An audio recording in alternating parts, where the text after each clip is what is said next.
far as that, but do you just like go, well, I'm trying to get the word out, maybe I'll get screwed, maybe I won't, but I'm just going to go for it anyway? Is that your attitude, or what? Well, it's been my attitude. Now my attitude is I just don't want that to happen anymore. You know, so I'm very reluctant to believe what anybody tells me anymore. Right. But have you developed an intuitive sense, perhaps, now? I mean, because you know how that can do. It can start shutting you down from certain experiences or certain places where you might need to be. That's true, and to a certain extent, I have an intuitive sense of where somebody's coming from, but it doesn't always work. You know, that's what makes a con man a good con man, is that you get the perception that they're telling you the truth. Okay. And so someone who's really good at it, right, can snow you. Or me, anyway. I don't know about you. Hold on 1 second. Let me grab my...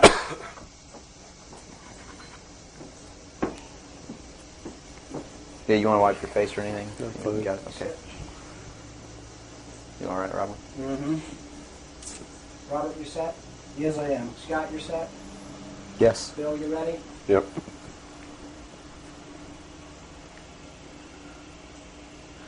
Bill, well, thanks for agreeing to the interview. First of all, a little bit about your background. You had extensive military service for many years prior to 1970, where a certain aspect of that military service kicked upstairs, so you were able to see certain things that you were not able to see beforehand. Would you tell us a little bit about that?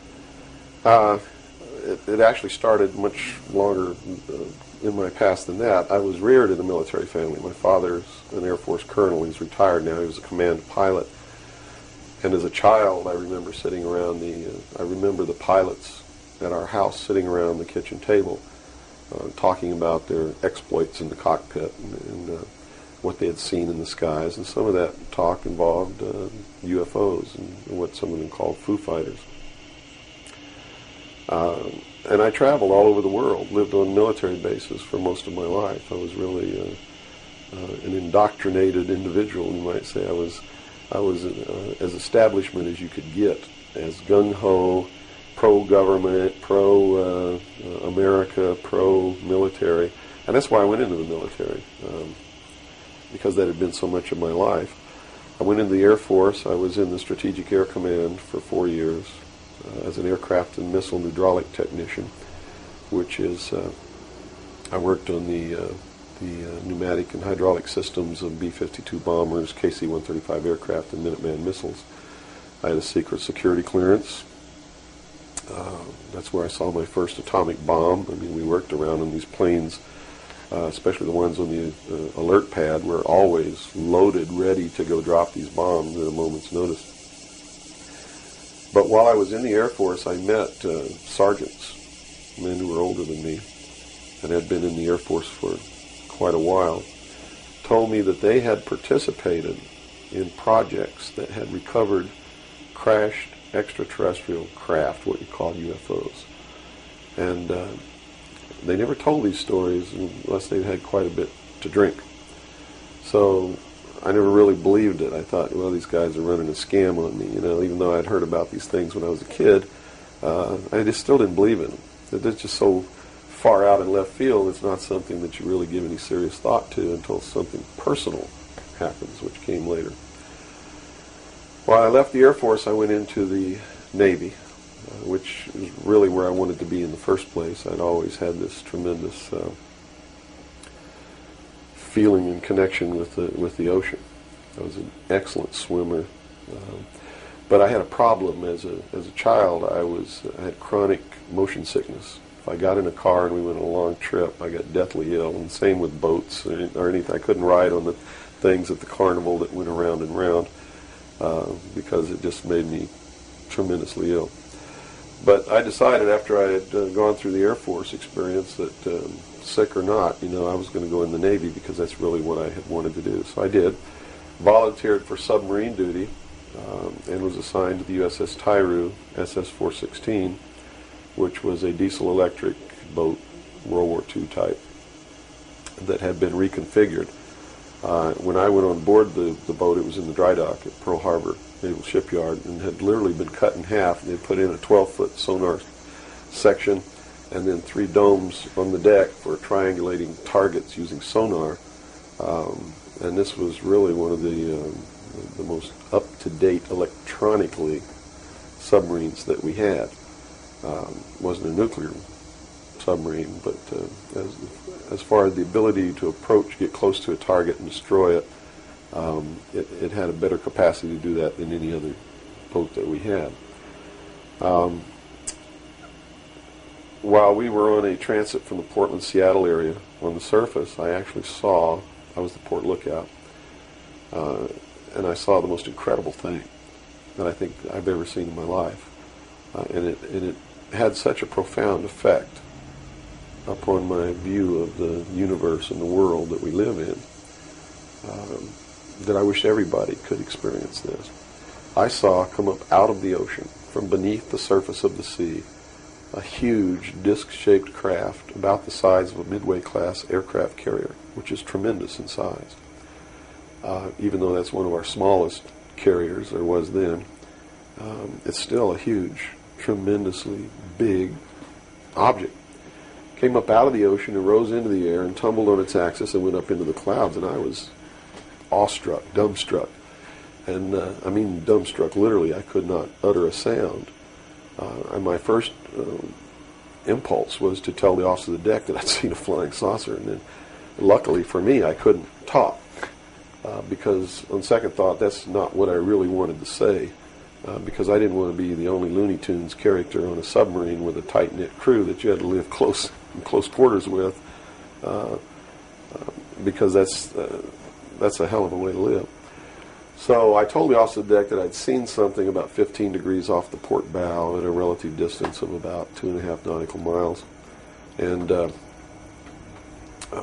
he began to look in that area. And the starboard lookout had heard me tell him this, and he began to look over there.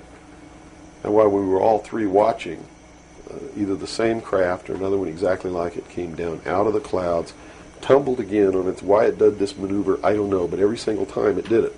It's like it came down in this attitude, and then it flipped over and then entered the water.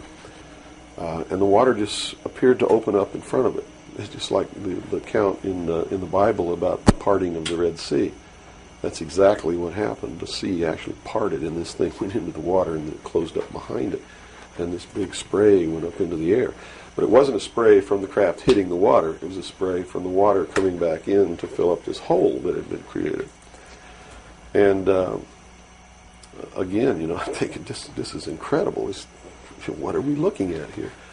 And it was metal. It was a machine, and it wasn't glowing or anything like that. It didn't have any lights on it that we could see. But it was obviously metal, and it was obviously a machine. And although I can't tell you that there was anyone inside of it, I believe that there was. And it did something that, as far as I knew, was absolutely impossible. I'd been in the Air Force. I'd worked on the state-of-the-art of our aviation capabilities. And here I was on the deck of a submarine in the conning tower, and I knew what we had to be able to have to go underwater, and I knew that the two were incompatible. Here's something that came from under the water and flew in the air and performed maneuvers, and then came back down and interfaced with the water at tremendous speed and remained intact, which realistically, it never touched the water. The water sort of magically opened up in front of it, but something had to interface with that water. Anything that we had that interfaced with the water in that manner would have been disintegrated. It's like hitting a brick wall. So I was looking at a technology that, as far as our laws of physics and what we knew at that time, didn't exist. This was in 1966. Ensign Ball was as shocked as I was. He called the captain to the bridge. He came up with the chief quartermaster, who brought a camera. And we all stood there and watched this occur over and over again for about 10 minutes. And I still, to this day, don't know if it was the same craft or a whole bunch of different craft going in and out of the water. but it seemed like that there was a hell of a lot of traffic on that freeway right there, and we were watching it as we went by. We never changed course. We never lowered or increased our speed. We made no attempt to communicate or signal. We made no attempt to get closer, and eventually it just stopped. We were told not to discuss it with anyone, not even amongst ourselves, which was incredible. I never had been told anything like that in my life. You can't talk about something. And to be told that we couldn't even talk about it amongst ourselves was even more extraordinary, I thought.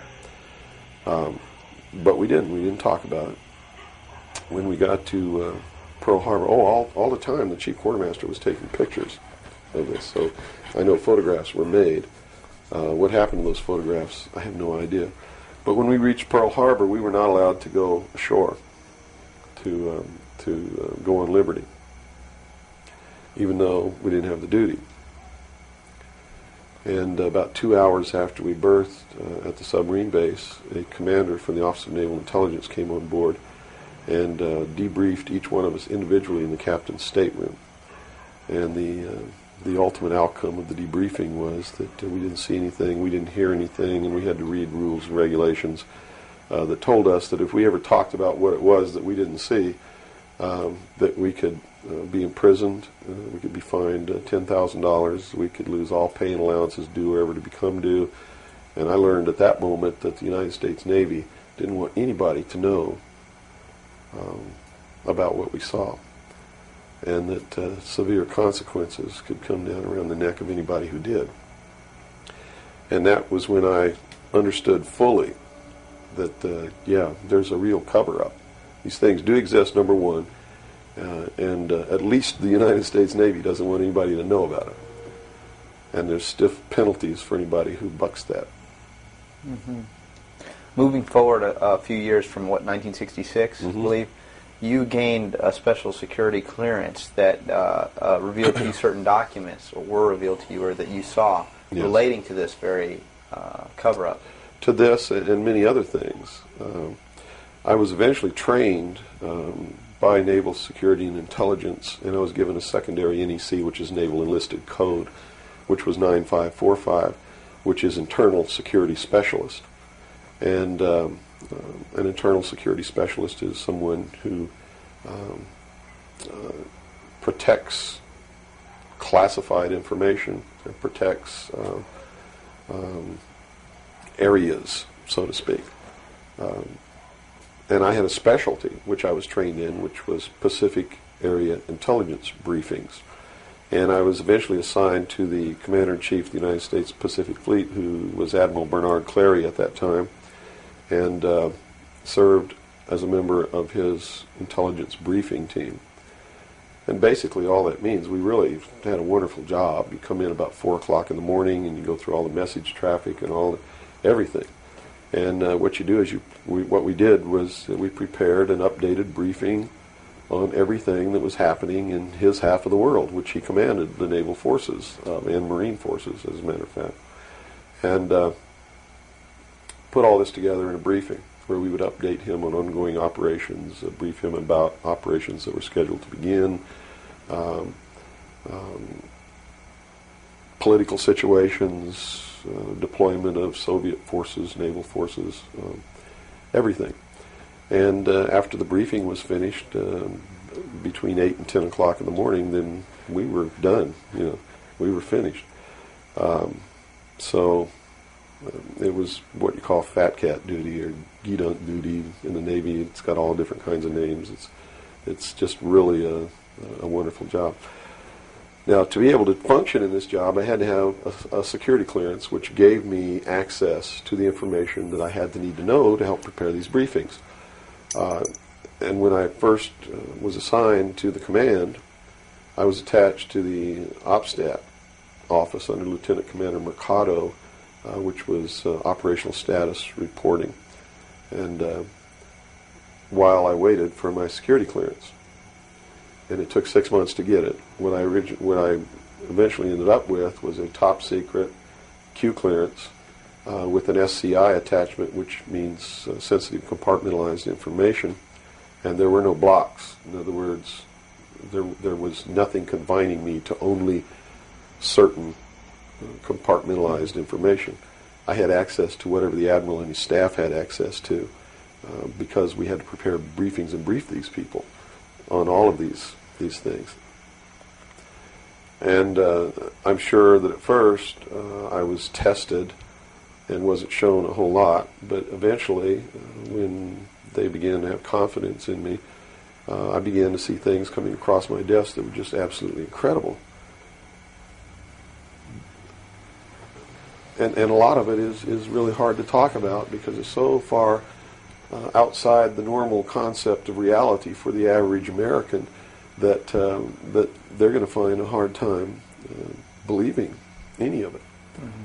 But I saw documents that were labeled under the classification top secret, and the compartmentalized, the compartment that was put into was called MAGIC, M-A-J-I-C, mm-hmm. Which told me that UFOs are real, which I already knew. I'd seen one. Right. But this went farther than that. It told me that they were extraterrestrial in origin, that there were 4 different extraterrestrial species or races visiting this Earth, and that they had actually entered into an agreement with the United States government with one of these species of alien beings to exchange technology, and it told me all the projects that was underneath this. Project Red Light was actually the testing of extraterrestrial craft. Project Plato was a diplomatic project. Pounce was the recovery of technology. Pluto was the application of that technology to our own secret space program, not the public space program. There are 2 different space programs. One is what the public gets to see, mm-hmm. Which is overseen by NASA, and the other one is a secret space program that nobody gets to see, which is really overseen by the Navy Department under specialized, compartmentalized black projects. And what these people are doing in secret is just absolutely incredible. I also saw documents under an operation called Operation Majority, which outlined the plans to bring together a one-world government, and also included extraterrestrial information within that. Project Grudge, which was the second project. First was Sign, and then Project Grudge, which contained all of the extraterrestrial information up to a certain point. I forget the year cutoff. And then it was contained after that in another project called Project Aquarius, which was the accumulation of the whole history of alien interaction on planet Earth. But I have to say at this point that I don't know if those documents were really telling the truth or not. They could have been showing me these things so that eventually I would go out and talk about this.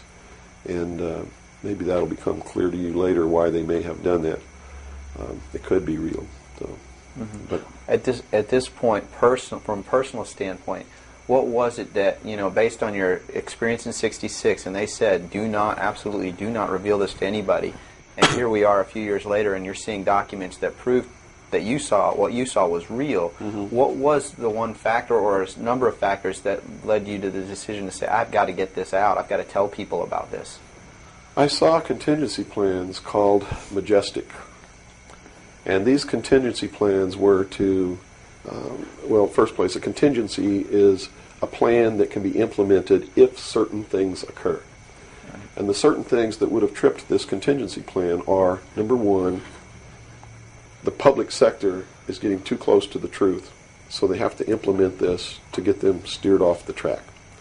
Or number two, we don't want to tell the public the truth about the alien presence, but there's so much alien activity occurring that the public is on the verge of finding out anyway. Let's tell them this story so that it doesn't cause consequences that we don't want. Mm-hmm. And that plan was called Majestic. I was in a bookstore one time. I'd never seen UFO magazine. Didn't even know it existed. In fact, I didn't even know that there was a UFO culture in the world of people who study UFOs or worship UFOs or have little UFO meetings. I had no idea that was occurring. I was in a bookstore one time, and I was looking at the magazine rack. I'm an avid reader, and I'm always in bookstores. And this one day, I saw a magazine just popped right out at me, at UFO. And I picked it up, and I looked inside, and here is Majestic, all right there. And even the people who had been named to implement the plan were the ones who were actually implementing it. William Moore, Stanton Friedman. I'd never heard of Jamie Chandoray, but he was named, and they had brought out a supposed genuine document called the Eisenhower Briefing Document, which in reality is a fraudulent document. It's a fake, and it was created to implement the plan Majestic, to either indoctrinate the public on what the government wants the public to perceive as happening, or to steer researchers away from the truth, or both. So this wasn't revealing the plan of Majestic, but it was actually implementing the plan. Implementing the plan against the public. It was a psychological operation against the public. So this is what you saw. So immediately my head began to spin around, and I began to think, God, I've got to tell people that they're being manipulated. This is a lie. And it really, if the public were using their own intellect, they would know that it was a lie. The executive order quoted for this document was 92,000 something. I believe it was 92447, which is 92,447, and it was supposedly written by Truman. But Truman never wrote an executive order higher than 9,000. I mean, even today, there's no executive order with the number 92,000 on it. They've been consecutive since the beginning. So it was clearly fraudulent. So it's clearly fraudulent, but the public doesn't catch on to this. And here you got Stanton Friedman, one of the guys who implemented the contingency plan, Majestic, running around the country telling everybody it's not an executive order, it's a date, September 24th, 1947, which it very well could be a date. But it's listed in that document as being an executive order of the President of the United States, Harry Truman. And because of that, it's fake. And many other things. But specifically, that is the most glaring proof of fraudulent intent in the document. There are many other things in the document that also prove it's a forgery. But here they are. They're running this contingency plan, and here I am. I know all about it, and here's the public out there biting on it. They even ran that thing in the New York Times, like a 2 or 3 page spread showing all the documents. So it had tremendous credibility lent to it by that action. And so I decided that I had to tell the public and get people on the right track, which is, the right track is don't believe anybody. Don't believe me. Don't believe George Bush. Don't believe anyone. You got to go out and you got to get proof in your hand before you can believe anything. And to do otherwise today is the biggest mistake that anyone can ever make. You begin believing people, putting your trust in them, that they're telling you the truth. I guarantee you're going to take a ride on a roller coaster you don't want to be on. Mm-hmm. Now this controversy, and I say the very understatement controversy. Yes. It also is now extending, based on some things that you're revealing, into the Kennedy assassination.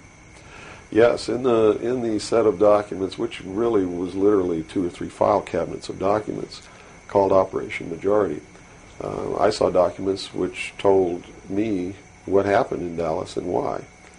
And basically what these documents said was that the intelligence community felt that John F. Kennedy was a threat to the national security, which translated into reality means was a threat to the New World Order, the one world government which they were actively in the process of forming. Was there anything on record that indicated that he was out to... things that he did would threaten that New World Order? Oh, absolutely. He had written an executive order. I don't remember the exact number now, but it's available to anybody that wants to go look it up. He had written an executive order ordering the printing of United States notes, which would have broken the back of the Federal Reserve, which is one of the major instruments of propelling the United States into the New World Order by destroying our economy, the basis upon which we live, the basis upon which our whole society is founded. Is being ripped right out from under us. That was one. Number two, he refused to provide air support for the invasion of Bay of Pigs, which ensured that that would be a failure. He had threatened publicly on several occasions to disband the CIA and scatter it to the thousand winds. He had ordered, in the documents that I saw, he had ordered the intelligence community to prepare a plan to disclose the truth about UFOs to the public. Now, I don't know what that truth was. Could be that maybe there are no extraterrestrials. But whatever the truth was, he had ordered a plan to be prepared that disclosure was going to be done according to that plan within the following year. And the intelligence community considered that to be out of the question. And according to the documents that I saw, his assassination was ordered by the policy committee of the Bilderberg Group, which is really the secret world government, and was carried out by agents of Division 5 of the FBI, the Secret Service, the Central Intelligence Agency, and the Office of Naval Intelligence, of which I was a part, in Dallas. And it said that the assassin, the man who actually administered the head wound, was the driver of the car, William Greer, a Secret Service agent, who used an assassination pistol built by the CIA for assassinations that was really an air gun that fired an exploding pellet or could fire a small hypodermic needle or a poison dart using any one of many different deadly poisons. Specifically, it said that he fired an exploding pellet which contained shellfish toxin, and that the act was plainly visible in a film withheld from the public. I looked for 16 years to find that film, and I finally found a copy that showed William Greer turn around and shoot the president. And since 1988, I've been showing that film wherever I'm able to show it to wake people up. It is not our government, though you have to understand, that is doing these things. It is not our government that's failing us. It's not the Constitution or the Bill of Rights that's a bad instrument. It is a group of men who belong to secret societies who have infiltrated our society and our government at all levels and are destroying it and subverting it from within. And every member of naval intelligence that I knew who was an officer was a 32nd or a 33rd degree Freemason. And I asked my commanding officer at one point, I said, why are all you guys Masons? He said, Masons are used to keeping secrets. It's part of their fraternity. So if you want someone who already knows how to keep a secret, you recruit Freemasons. Well, later on, I found out what the truth is. The truth is you're not going to be a naval intelligence officer unless you are a Freemason or a member of the Ancient Order of the Rose and Cross, but you have to be high degrees for that. I think the reason I was selected as an enlisted man is because I had belonged to the Demolay Society. Which is what? As a teenager. That's sort of the first level of Freemasonry. That's how they recruit teenagers and indoctrinate them into their principles so that they go right into Freemasonry when they become an adult.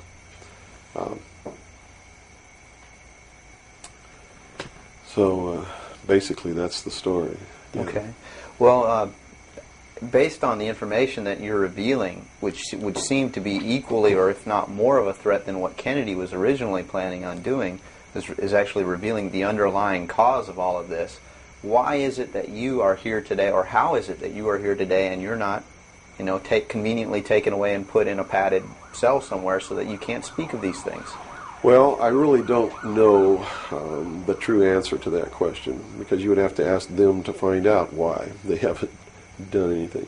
But I can tell you this. I began to reveal information in 1976, and I was physically attacked on 2 occasions.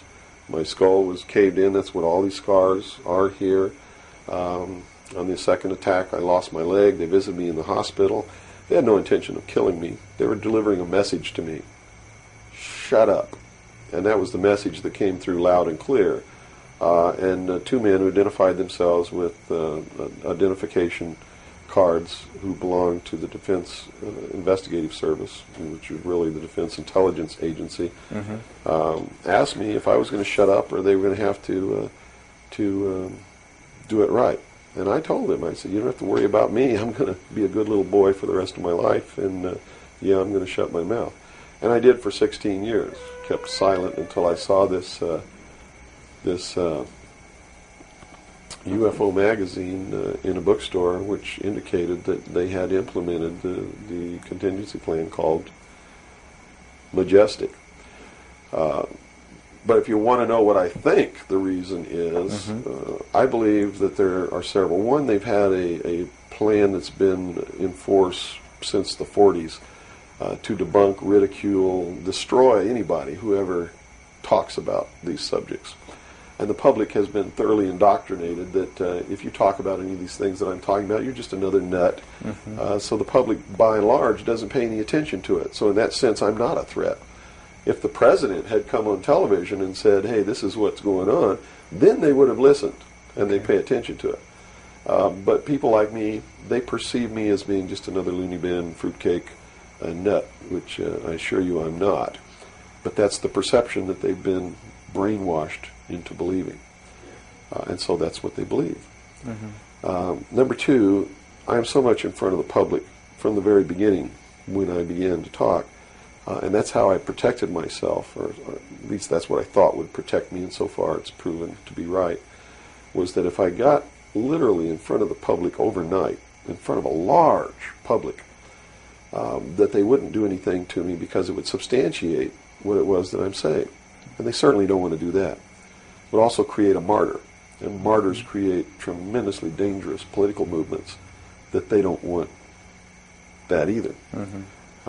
So literally, within a 24-hour period, I spent $27,000 mailing a thick packet of information all over the world to people I'd never heard of, didn't know. We went down and got some mailing lists and just mailed this stuff all over the world. And so literally, when people opened these packages in their mailbox, and it was a perfect plan because they couldn't stop it. They didn't even know I was going to do it in the first place. And since we sent it all over the world, once it was out, there's no way they could retrieve it. At least no way that I can conceive of. So literally within 24 hours, I was a public presence. And people were asking all over the world, who's Bill Cooper? Is this true? Look what I got in the mail. And just literally flipped the world over on its ear.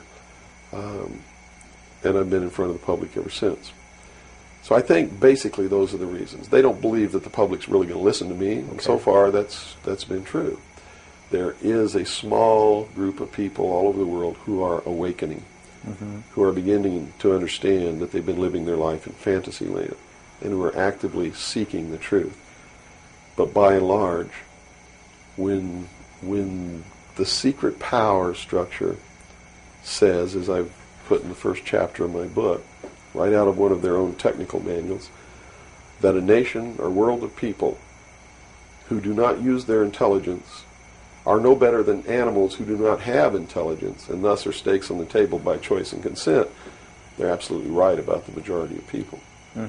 It's one of the things that has been an illumination to me, is that they're not always wrong. And many of their goals are the right goals, but the method that they're using to reach that goal is the wrong method.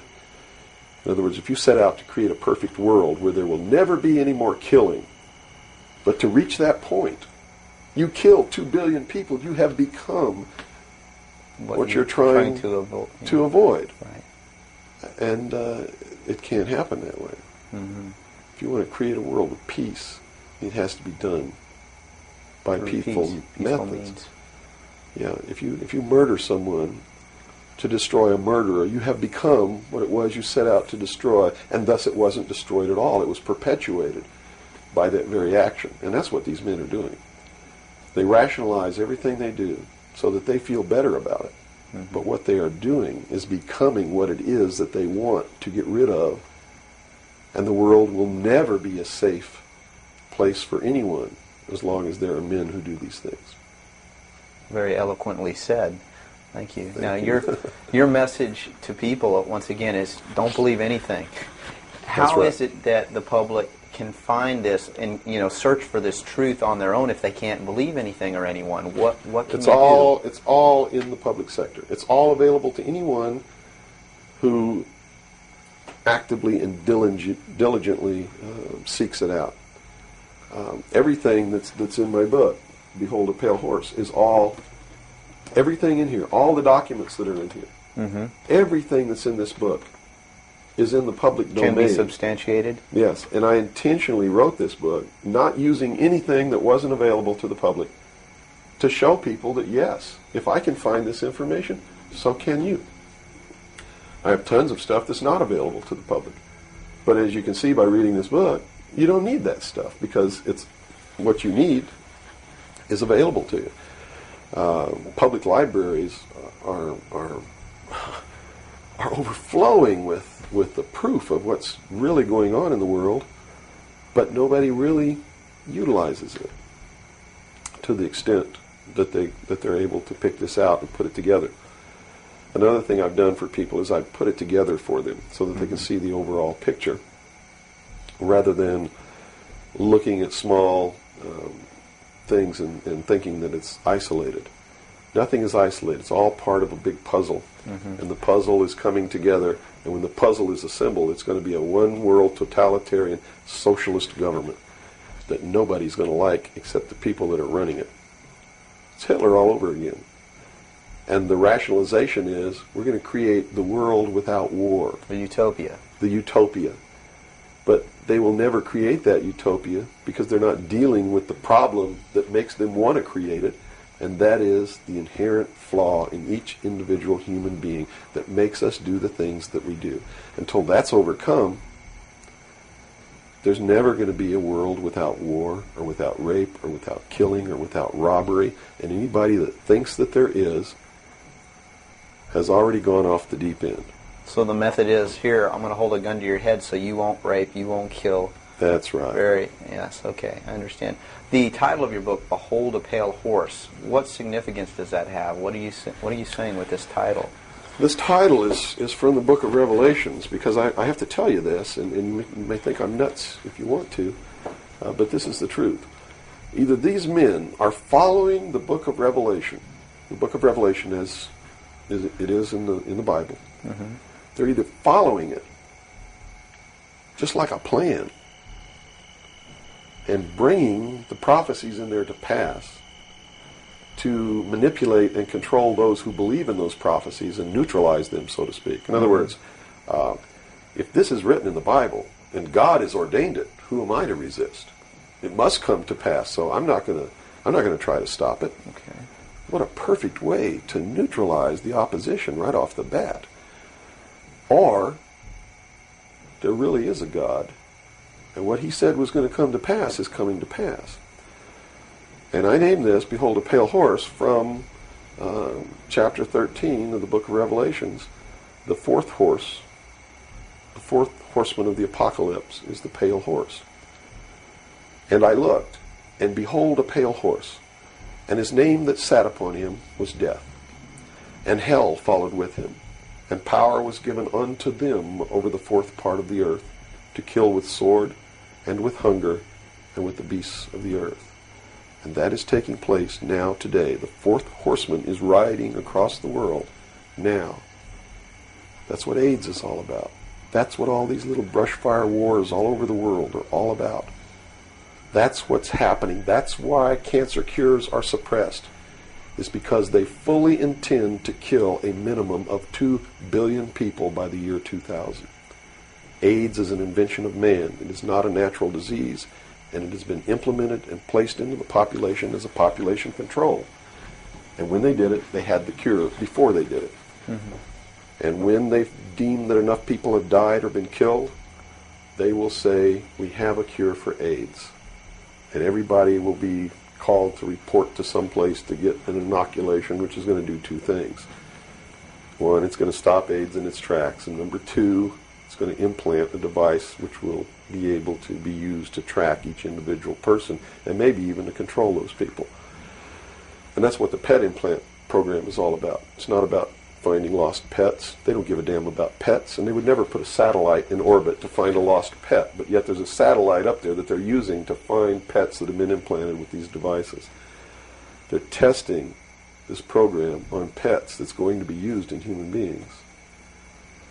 And in the Los Angeles Times in 1989, they ran an article. It was 10 forecasts for the coming decade, was the title of the article. I have a copy of it in my research center. And number 5, I believe it was number 5, in those 10 forecasts for the coming decade was chemical or electronic implants to control individual behavior on a 24-hour basis, unquote. So it's not hidden at all. It's there for anybody who wants to look. But nobody's looking. Nobody's looking. They believe, and I believe that they're right, that the biggest danger to mankind right now is man himself, population. A study in 1957 told them that by 1990 the world population would double. In 33 years. Can you imagine that? The world population of human beings doubled in 33 years. Mm-hmm. And they knew that it's an exponential doubling. Throughout history, every time it's doubled, the interval has gotten shorter. So that was 33 years. The next doubling will take place in approximately 28 years. The next one after that, approximately 24 years. Can you imagine if the world population doubles again in 28 years from 1990? In other words, in the year 2018, the world population doubles. And we're having problems with food supplies and timber and clean water and clean air now. And then after that, it doubles again in another 24 years. That's why they created AIDS. Because they didn't want to have to go around the world and say, you, and you up against the wall, you've got to die today. And shoot them. They did it in a manner to where they could target what they consider to be undesirable populations. And I want to be very clear that I don't agree with them on this. They specifically targeted blacks, Hispanics, and homosexuals for complete eradication.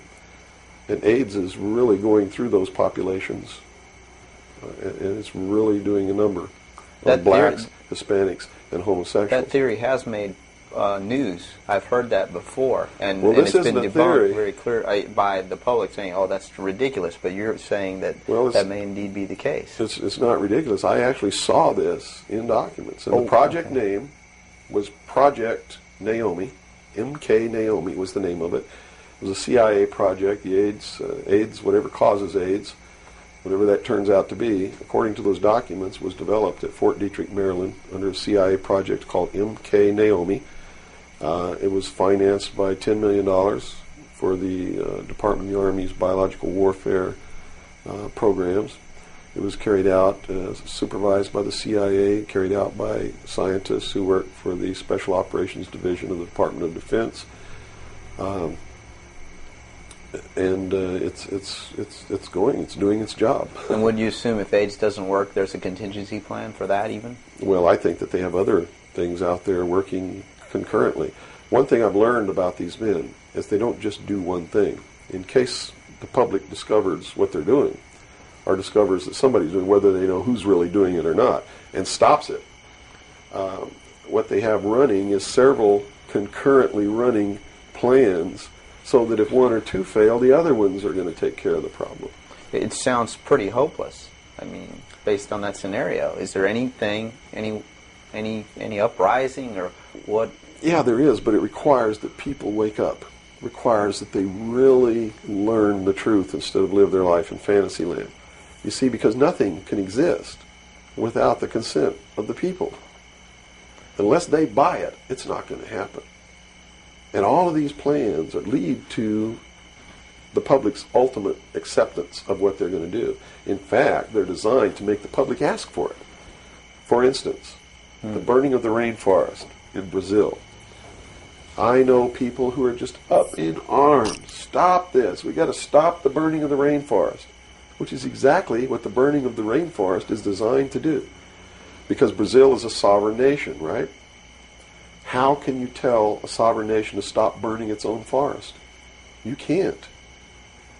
What they're asking for is control over a sovereign nation by a world governing body who can then send troops, a police force, to make Brazil stop burning the rainforest, and that's why they started the burning of the rainforest in the first place.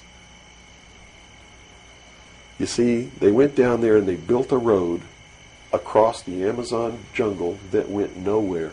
There was no reason for this road to be built. There was no place to go. It doesn't go from here to a city on the other side. It just goes across the jungle and ends. And they built this road, on purpose, because they knew that most of the people in Brazil are so dirt poor that they would see this road as the answer to their prayers. Free land, free timber, a way to support their family, a way to become wealthy, or at least more wealthy than they were, which was no wealthy. Mm-hmm. And that's exactly what happened. Millions of people headed out down this road and staked out some land and burned the forest and tried to grow crops. And they found that rainforest is no good for growing crops. It'll grow one crop, and then you got to go burn more trees and plant another crop because the soil is poor. And that's what's happening. Mm-hmm. And that's why the forest is being burned. And it was done intentionally to create the scream of stop burning the rainforest, so that then they could offer the solution.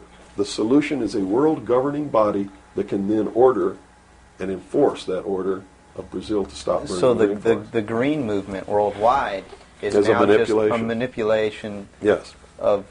Now it's been proposed time and again too that big business is behind things like this, and that would represent a capitalist approach. But what you're saying is we're heading toward a socialist approach based on this scenario. You have to understand the difference between capitalism, socialism, communism, what all of these things really mean. You have to understand what the difference is between right wing and left wing. People, they use these phrases all the time, and they don't even know what these things mean. And it's just incredible to me to hear a socialist calling someone else a Nazi. Because Nazi means National Socialism. So here's a socialist calling a right-wing guy a Nazi, when what he should be calling the right-wing guy is anarchist. People on the right want no control. Mm-hmm. They're really anarchists. So Okay? they would, in theory then, or in fact, be in opposition to this ultimate movement. Yes. Whereas in appearance, they would be the ones behind it. Well, when you have a misunderstanding of what the terms mean, yes. Okay. Right-wing on the far right is total anarchy. They don't want anybody controlling anything that they do, and they believe that people are responsible enough that the world can exist without government. Okay. Or the very minimal government that it would take to. On the far left, on the other hand, they believe that the government should be in total control and should be supply man with all of his needs. Well, creating a whole society that's dependent. Right. A republic is somewhere in the middle. It's governance by laws. Laws are decided by representatives who are elected by the people. And according to the theory, the representatives will do what is right, whether they get elected or not, because it's not really a democracy. A democracy is far left. People don't understand. We don't live in a democracy. This country is not a democracy. It is a republic. A democracy is ruled by the mob. The mob always votes themselves every kind of benefit that they can vote themselves. And whenever you do that, it means large, tremendously overpowering government in control. They vote themselves into dependency. That's it. They Okay. vote themselves into a dictatorship is what they do, where they lose all of the benefits that they intended to vote themselves into in the first place. Okay. And democracies are extremely dangerous to minorities, because if the majority of people don't like you, Right. they're going to vote that they kill you, and they can, that's it. Democracies are dangerous. Democracies are socialists. Democracies are communism. That's what communism is. The definition of communism is everybody doing according to their talents and receiving according to their need. And it doesn't work. We already know it doesn't work. Man, by his inherent nature, is greedy. Mm-hmm. So those at the top always end up having everything, and those at the bottom end up having nothing in communism.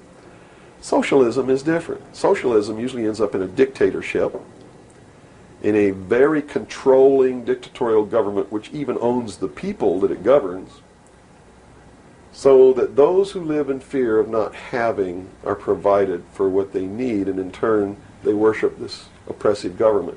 Socialists are children who went out into the world, took a look around and said, I can't handle it, and went home to Daddy. Okay. Daddy, protect me. Daddy, feed me. Daddy, loan me your car. Daddy, tuck me in at night. Socialists are scared little children who are irresponsible, can't stand on their own 2 feet, and need Daddy to take care of them. Okay. Okay? Now we got the... But what happens when you go home to Daddy and Daddy does all these things for you? Tell me. Well, you never leave the home. You've not got no reason to. In other words, if you're being provided for in that way. You're being provided for, but what does it mean? Doesn't it mean that you have to do what Daddy tells you to do? True. Doesn't You're mean you under have to his be in rules. when Daddy tells you to be in. Doesn't it mean that you can't drive the car to the next town if Daddy tells you you can't. Doesn't it mean that if Daddy tells you to take out the trash, you better take out the trash? Are you beginning to understand the concept? When you ask for favors from Daddy, you have to give up freedom in return. Right. Okay. So socialism always leads to repression of liberty, freedom, equality. All of those things fly out the window so that you can have free health care, Mm-hmm. so that you can have a place to live but you don't have to pay the rent, so that you can have food given to you by the state. And that's where we're headed. Right in this country right now, we're almost totally socialist, and now people are screaming for a national health care policy, Right. health care insurance. Now, the other aspect, once again, I'd like to go into is the anarchy or the right wing, which we just into that similar. Anarchists believe that they can be responsible, that they won't hurt other people, Okay. that your freedom never ends until it begins to infringe upon someone else's freedom, and that no one should have any control over that there should be no speed limits on the highways. Mm-hmm. The problem is that, again, just like on the socialist side, you have people over here that are human, and human condition means that ultimately somebody's not going to be responsible, that they're going to drive too fast when they've had too much to drink, and they're going to kill innocent people. The answer is a balance. You know, the law of the universe says this. It's a law of physics, really, and everybody can understand it. For every action, there is an equal but opposite reaction. There can be no good unless there is evil. There can be no man without a woman. You understand the concept? Based on that, the theory of a utopia here on Earth is corrupt right away. Absolutely. It goes against the laws of physics. It goes against the law of the universe that there must be two opposing forces all the time in every instance, because that's what makes the universe work. Mm-hmm. That's what makes everything work. What we need to do is stop trying to go way over here and establish some utopia of freedoms, or way over here to establish some repression of freedom so that we make sure that we got something on the table to eat. Mm-hmm. And strike a balance between the two that works. And stop withholding information. What makes it difficult for anyone to succeed or live, or for us to really come together and have peace in this world, are all of these people who think that they are the guardians of the secrets of the ages and have only them have truly mature minds, so only them are worthy of knowing the secrets and the real science and the real metaphysics and all of these things. So they repress it and they keep it secret. So the rest of us live out our lives and we don't know the truth of what life is really all about. Therefore, we're always stumbling over each other and getting in each other's way and doing the things that we profess that we don't want to do, Mm-hmm. simply because we don't have access to the truth. If we had access to the truth... Now, I got to tell you this. Back when these men first began establishing these societies, these mystery schools, and suppressing information, the common man was uneducated, did not have an intellect capable of understanding these secrets. They were really beasts of burden, for the most part, Mm-hmm. and they lived their whole life in toil. Right. But things are not that way now. Most people have a good education. They have a good mind. They're capable of understanding if they're taught, and if they're taught correctly.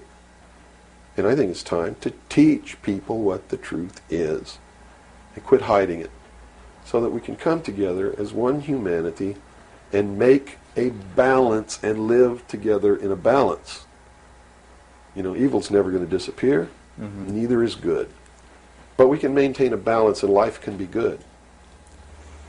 Instead of swinging back in this tremendous battle between these two opposing, radical, extreme ends of the scale. That's got to stop. I've never understood why somebody would join together in this band of people and call himself a Democrat and not vote for anybody else if they're not a Democrat. That concept is beyond my understanding. And Republicans and Libertarians and Populists and Communists and Socialists and this and that, and blacks and whites and Indians, and there are so many sects and groups and segments, and we're so fragmented that getting together is going to really be difficult. But we've got to do it. Because if we don't wake up and do it ourselves, these men who meet in secret and plot the manipulations are going to do it whether we want it or not, and they're going to do it at the point of a gun. And they're going to take away everybody's freedom because they don't consider us responsible, Capable of having that freedom. are capable, or even of using our intellect. So they'll put us in shackles and control us and force us to be peaceful. That's what the plan is, and that's what the New World Order is all about. Well, we've run from UFOs right to this, and at first a person might watch this and say, "Wow, this is really strange." But where we've come down to, based on that beginning, is quite in the realm of common sense. Well, it's not strange at all. It's what they've been trained all their life, that if they hear these buzzwords, they're listening to some loony idiot talk, and it has no substance to it. Once they get into it, though, and begin to understand that everything is interconnected, it's leading us toward one end, a one-world totalitarian socialist government, and begin to see it coming to pass all around them in their life, and understand that nothing happens by accident. It's been planned for many years. Then they begin to understand that UFOs play a big role in this. Because if they're real, it's the most significant thing that's ever happened in the history of man, and may be the driving force behind locking up the human race. Because how could a UFO land in a place like Macon, Georgia, and somebody who doesn't look like us get out, walk down the street? And I'm not trying to insult the citizens of the state of Georgia. What if they landed in Newark, New Jersey, and got out and walked down the street in a society that kills people because they sit in the wrong seat on a bus? I'd assume now that they'll know about us. Of course they will. They probably already know about you if you've been exposing the truth on your show. Would you assume that our phone lines would be bugged at this point? I don't know. I doubt it. They don't really consider you to be a threat unless you develop a large political following. Oh, okay. So, unless you have a large political following, you're not considered to be a threat to them. Not yet. Because they figure that the people are too stupid to listen to you anyway. And generally, they're right. So we're in the process of educating people then. Yeah. Is the best thing. Education is 60 or 70% of the battle. Yeah. Because people automatically begin to do the right things once they learn what the truth is. They're Robert, educated you to it. set?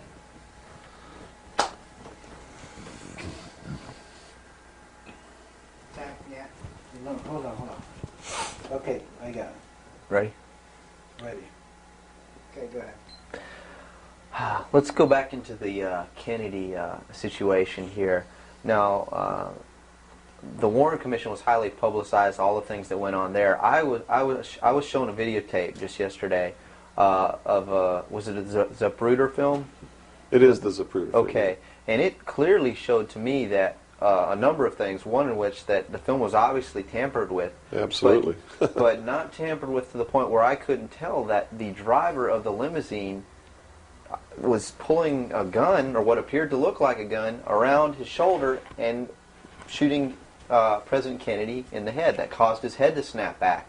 Did the Warren Commission see this? It seems so. The Warren Commission never looked at the Zapruder film, ever. So they never saw it.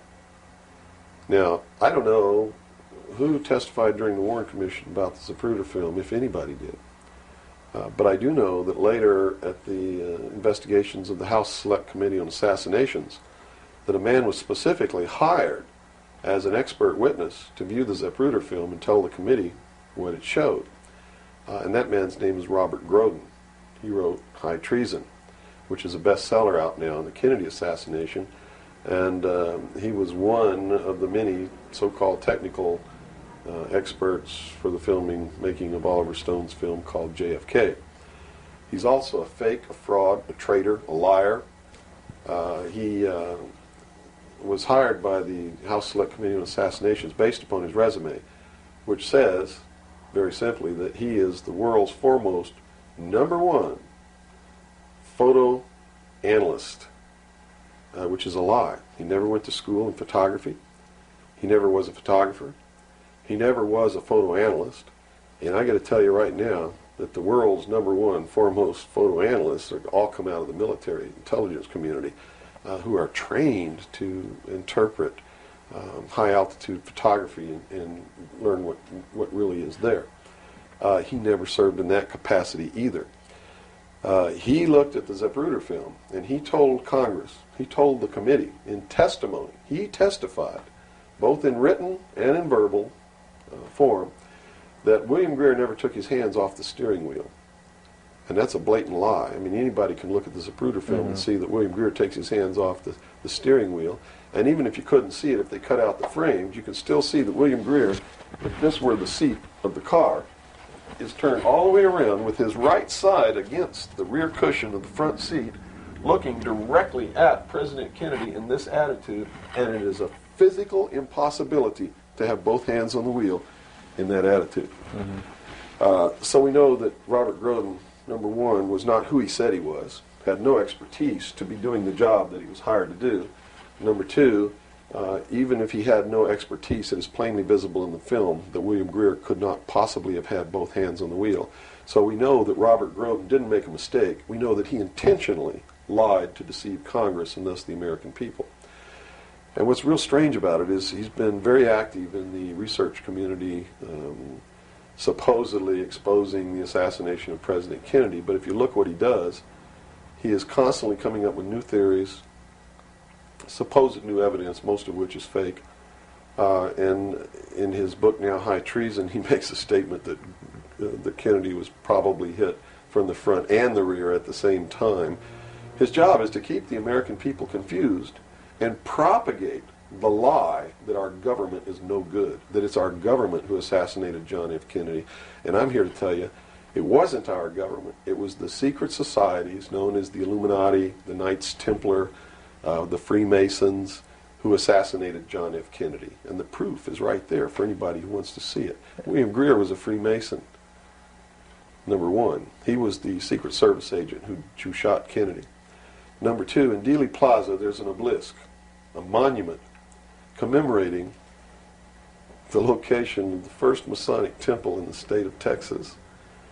Dealey Plaza is on the 33rd parallel, which is one of the sacred numbers in Freemasonry. He was assassinated in a manner that assured the greatest flow of blood, which is called blood atonement, which was practiced by Freemasonry in the early days and supposedly is not practiced now. But in reality is the method of choice of execution, trial and execution by Freemasons. The Bilderberg group that orders his execution is the Supreme World Council of Freemasonry and consists of 39 permanent members, which is 3 times 13, which is also the exact number of men who signed the Constitution, 39.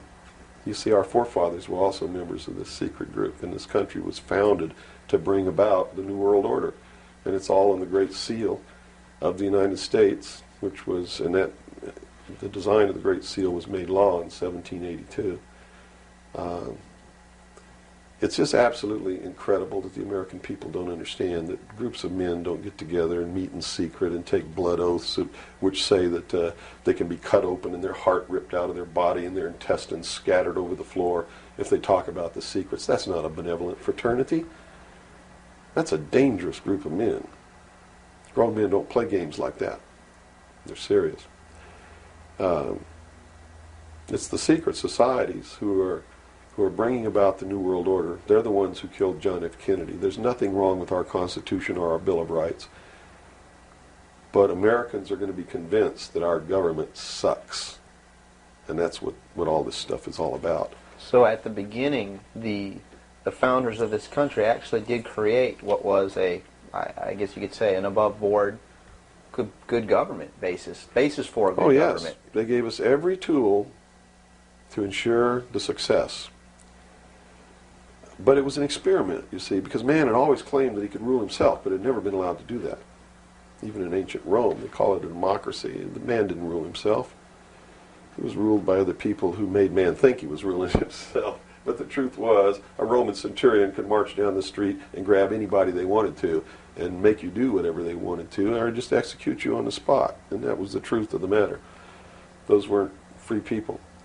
In the history of the world, there had never been a people who were truly free or who truly ruled themselves until the United States of America was created as a republic by which we ruled ourselves through elected representatives whom we sent to the State House, either in the states or to Congress, to do it. They also gave us every tool by which we would destroy ourselves if we weren't capable of doing it. The United States and France, the revolution in this country and the revolution in France, were created to bring about governments which would function as the antithesis to the kings and queens of the world and cause them to topple off their thrones.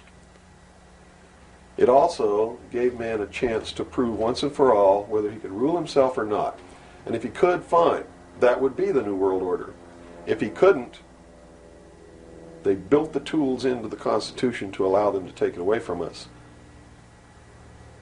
And those tools are the creation of the federal democracy within the boundaries of Washington, D.C., and the right to contract, through which, if we were irresponsible, we would contract to receive rights from that federal democracy and thus, in return, give up our freedom. And that's exactly what's happening. It's exactly what we've done. John F. Kennedy was short-circuiting the New World Order. He had ordered the printing of constitutional money, United States notes, which would have destroyed the Federal Reserve, which is not an agency of the United States government. It's a private corporation owned and operated by the world bankers, controlled by the Illuminati. And its purpose was to destroy the middle class in this country and thus our economy, and throw us at the mercy of the New World Order. And we see this unfolding now. You see it unfolding now. You are seeing, and I predicted this well in advance, you are seeing the destruction of the economy of the United States. And it will continue. It will not get better. It's downhill from here on out. Unless we nationalize the Federal Reserve, lock up the criminals who own it, cancel the debt, which will then bankrupt the Illuminati, which is exactly what we ought to do, print constitutional money, which cannot be usurped, which cannot lead to our destruction, and go back to what we're supposed to do, and quit contracting for benefits. We're escaping from the laws of nature, and there's a terrible consequence for that. Mm-hmm. Terrible consequence. We have to function within the laws of nature. You can't contract for somebody else to keep you alive. You have to be responsible within your life to keep yourself alive. Mm-hmm. And if you can't do it, then you have to die. That's the law of nature. You see. Kennedy also did a lot of other things. I mean, he was a believer in the Bible. These men who are bringing about the New World Order don't believe in the God of the Bible. They believe in the God of light, Lucifer, the angel of light, who was flung down to the earth and became the Lord of the world. That's their God. That's why everything they do goes against what people know to be the right thing to do. They believe that man was held prisoner by a vindictive, cruel God named Jehovah in the Garden of Eden. And that Lucifer, through his agent Satan, set man free from the bonds of ignorance to which he was chained to the Garden of Eden, and thus brought the gift of intellect, wisdom, to man, and thus is the true benevolent God. And man, with his intellect and his wisdom and his knowledge, will create technology which will elevate man to the position of God. And all this is allegorical. Don't take the story literally. You see, because it's all allegorical. They believe that intellect, reason, is the light, is the true God, is what makes man God. And I'm not going to debate the right or wrongness of that, because who the hell knows? But I can tell you that they pervert whatever it is that might be divine about their philosophy by becoming what they profess They to want destroy. To destroy, yes.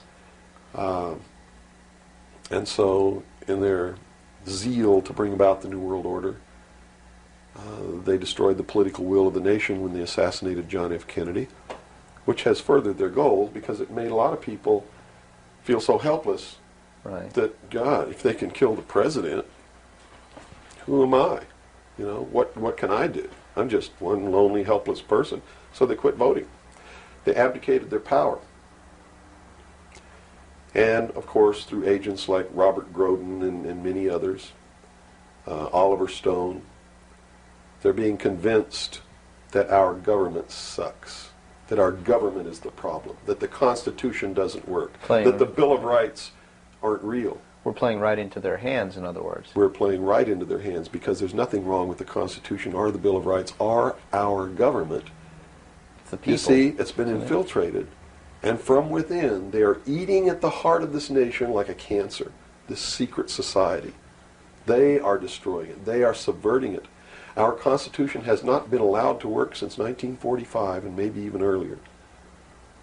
And they have been working behind the scenes to bring about a one-world totalitarian socialist government with the Communist Manifesto as its platform, through the United Nations, which was created by this nation from an older organization called the League of Nations, which was the original foundation.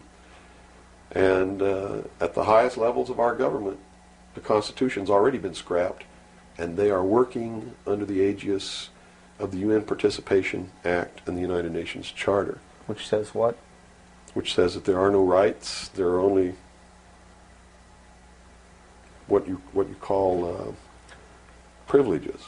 And privileges can be granted or taken away at will by the state. Quite frightening scenario. It's a very frightening scenario, and people better wake up to the fact that unless they wake up and do something about it now, there's only going to be one alternative. And that's either take up arms, restore the Constitution, and the blood will run in the streets of America, or reach down and put the shackles around your own feet and march off into slavery peacefully.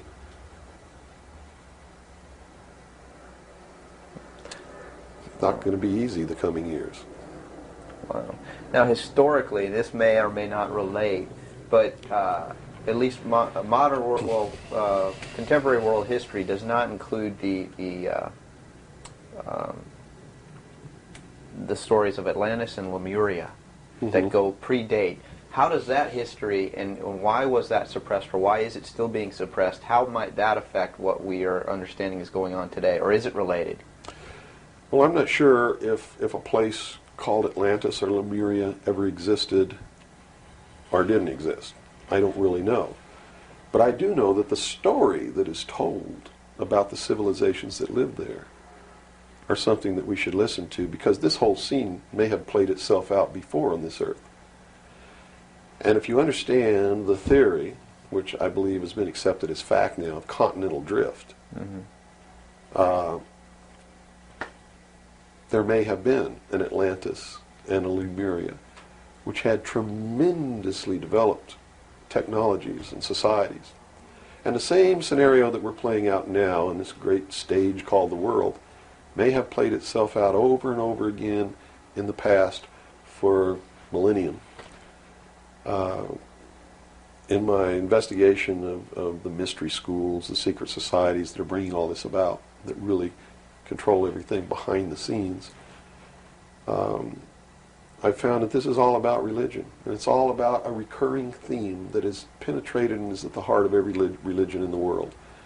And that is a creator or a creatress who has a son that is sacrificed and then is resurrected and saves the world or saves humanity. It seems to be an archetype that is within us.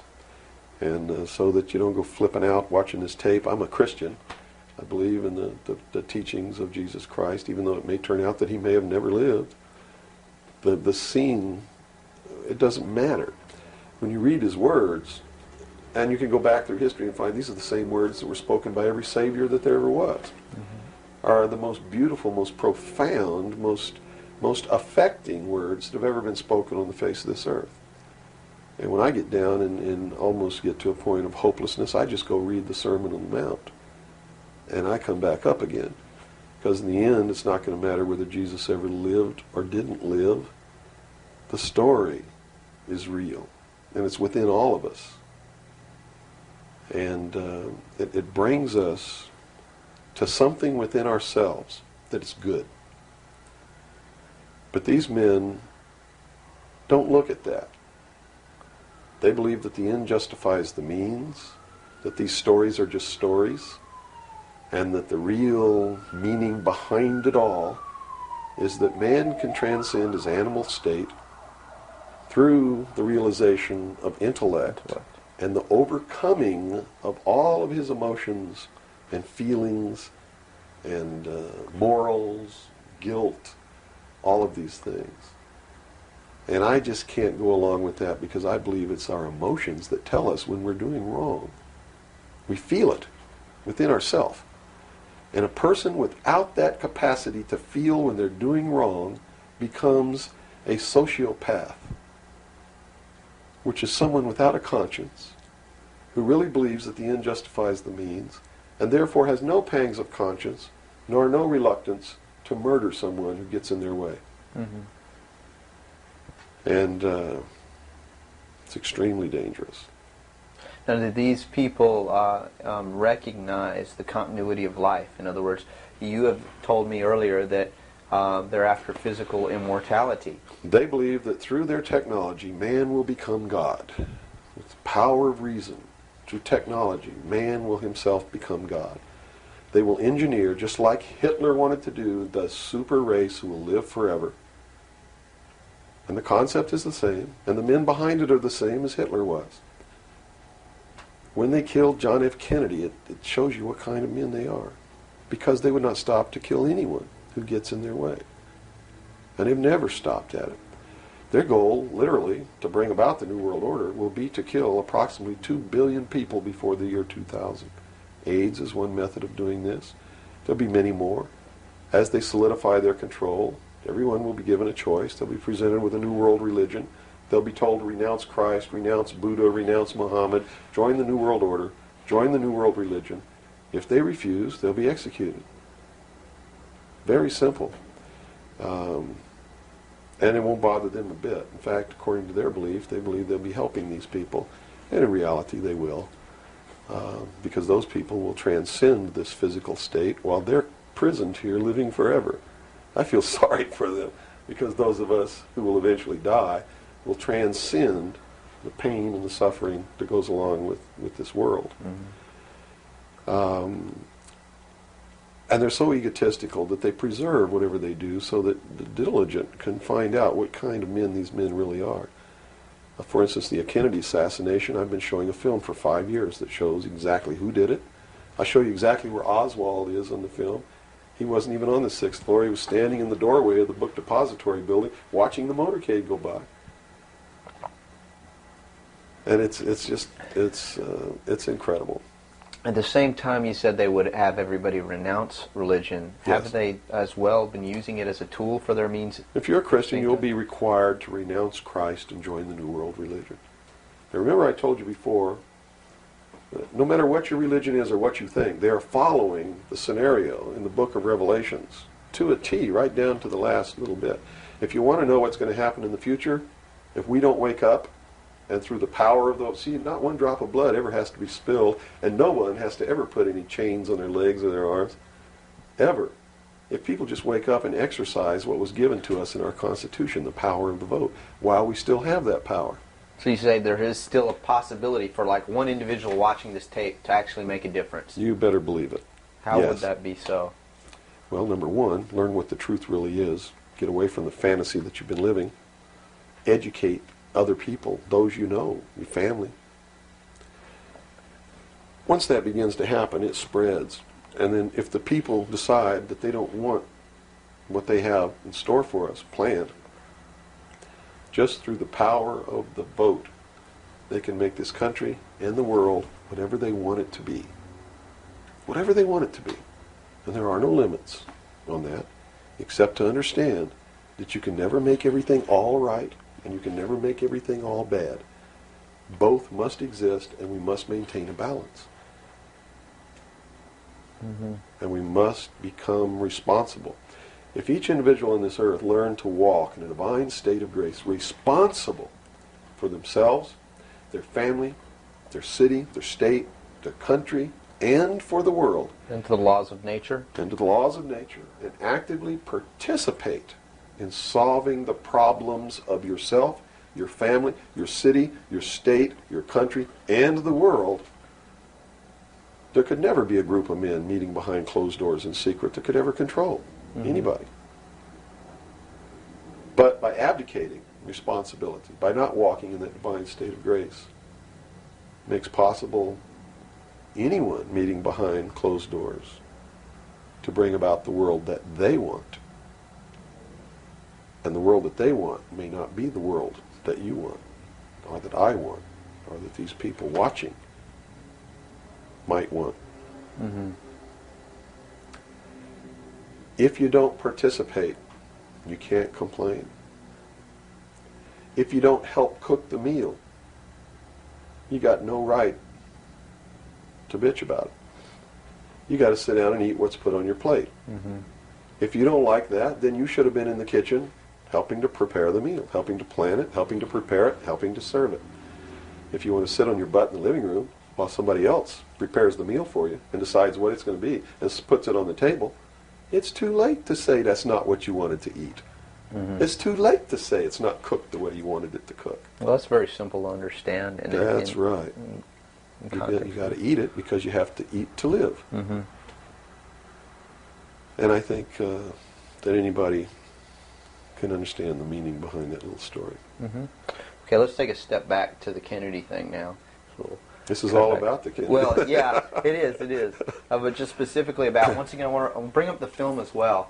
Another thing that came to my mind when I viewed it is that the two Secret Service men, the driver and the person sitting next to him in the front, regardless of what they claim happened, obviously did not operate in a way that you were trained as a Secret Serviceman to protect the president. Shouldn't they have just driven that car right out of there, and the other guy should have done something to protect or look for who's shooting? You know, it just didn't seem to make any sense. How would the Warren Commission not? They didn't see the film, so I guess they didn't no one see was the brought. film by design, because if they saw the film, they'd have to be responsible for the decision that they made that Lee Harvey Oswald was a lone assassin. Okay. So I think they didn't see the film on purpose because they didn't want to have to be responsible for saying, Making hey, that look, decision. the driver did it, you know. They didn't want to make that decision. And in a letter that Lyndon Johnson wrote to the Warren Commission, he specifically said in the letter, you must quickly identify Lee Harvey Oswald as acting alone with no conspiracy so that America can get back to business. Was Lyndon Johnson acting on behalf of the secret society, or was he of concerned course. with... He had to know all about it and approve of it because he was going to be the new president. And the new president would be in charge of the investigation.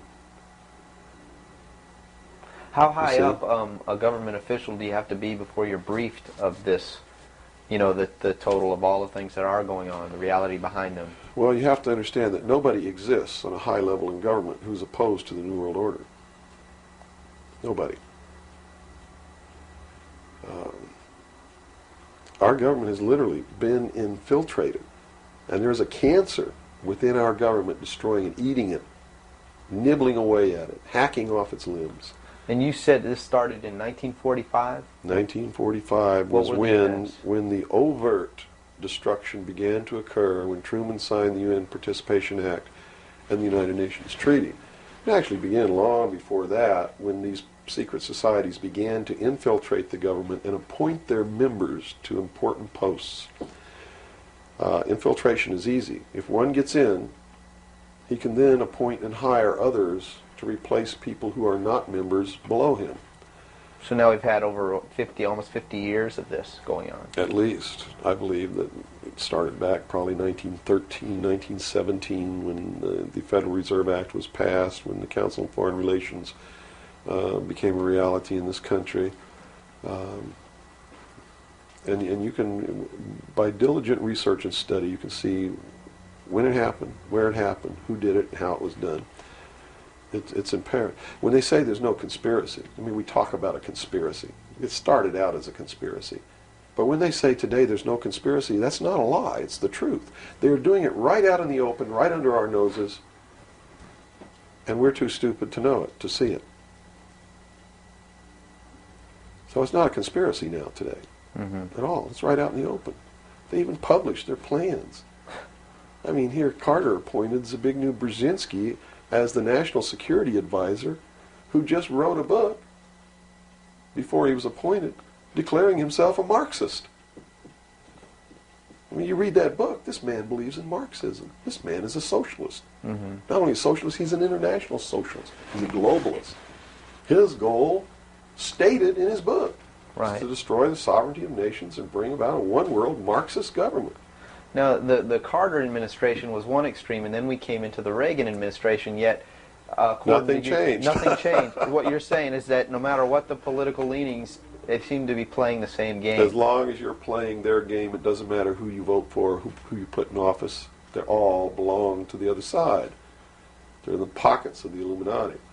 When you quit electing professional politicians, when you quit electing the guy who looks nice on television because he speaks good and he looks like the guy you wanted to marry or something like that, you're playing right into their hands. You know, they've made it so impossible for another Abraham Lincoln to get elected to the office of president that it's a wonder that we even have a chance at all. We need to send people to Congress and to government who are going to clean house. Kick all the members of secret societies out of the bureaucracy. Lock them up. Try them for treason. Because they are traitors. So one thing that may help is term limitations. We must have term limitations, and it must be only one term. And forget all this nonsense that anybody goes to Washington and don't know what's happening. They don't know what's happening simply because they haven't taken the time as citizens to understand how our government works before they ever go to Washington. You see, it should be a process that starts in infancy. It works its way up. And everybody should be taking part in the government. Now, if someone came in to office with this kind of knowledge and with this kind of intent to really push these people out, would they not be eliminated immediately? Not if they had the people behind them, because what the people would do in one fell swoop, in one election, would elect people who've never served in government before, kick the incumbents out, send citizens to Washington. And here's the way it has to be done. You know, right now, you don't even pay your congressman. You know who pays your congressman? The federal democracy of the District of Columbia. The federal government pays your congressman, who's supposed to be representing your state and you.